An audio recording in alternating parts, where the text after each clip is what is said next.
Salam sadar pensiun.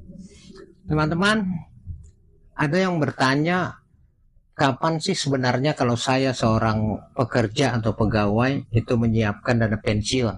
Waktu yang paling ideal itu kapan?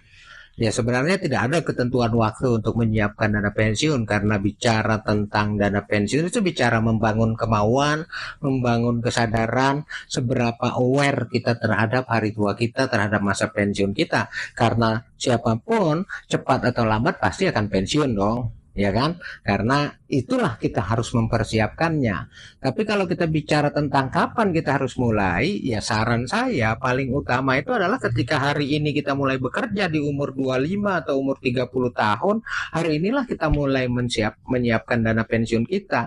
Anggap kata dengan 500.000 satu bulan dari gaji kita yang nilainya katakanlah UMR itu 5,3 di DKI Jakarta, ya udah 500.000. Nggak mampu 500.000, 300.000 kita siapkan. Karena di usia 25 tahun atau 30 tahun maka kita masih panjang usia pensiunnya, masih sekitar 30 tahun atau paling cepat 25 tahun lagi kalau di usia 30.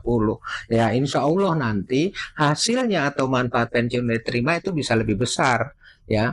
Nah itu kan karena ada juga hasil investasi nanti pada saat kita pensiun. Tapi kalau ditanya, waduh saya sudah telat ya, setelat-telatnya kalau saya berpikir adalah kalau bisa misalnya sekarang umur 32, 35, atau 38, paling lambat umur 40 tahun lah. Kita harus mulai prepare dana pensiun kita sendiri. Misalnya kita posting, yang menurut saya kalau udah 40 tahun 500.000 aja kekecilan.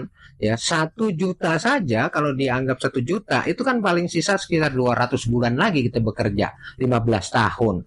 15 tahun ya anggaplah kita sekitar 200 bulan. 200 bulan dia paling nggak sekitar 200 juta. Tambahin hasil investasi selama 15 tahun, kalau dia 5% aja kali 15 tahun, ya berarti sekitar 75. Kita punya duitnya sekitar 450-an juta tuh pada saat pensiun. Nah itu selambat-lambatnya di umur 40 tahun. Jadi yang bagus itu pada saat kita mulai bekerja, tapi selambat-lambatnya di umur 40 tahun, karena nanti dana pensiun itu juga ditopang oleh hasil investasi. Hasil investasi yang bagus itu adalah kalau sifatnya long term, jangka panjang, bukan jangka pendek, misalnya 3 tahun doang, 5 tahun doang, dan seterusnya. Jadi poin saya adalah jangan tunda lagi untuk punya dana pensiun. Hari ini mulai milikilah dana pensiun, dan kita sendiri yang bertanggung jawab atas hari tua kita, atas masa pensiun kita. Salam sadar pensiun.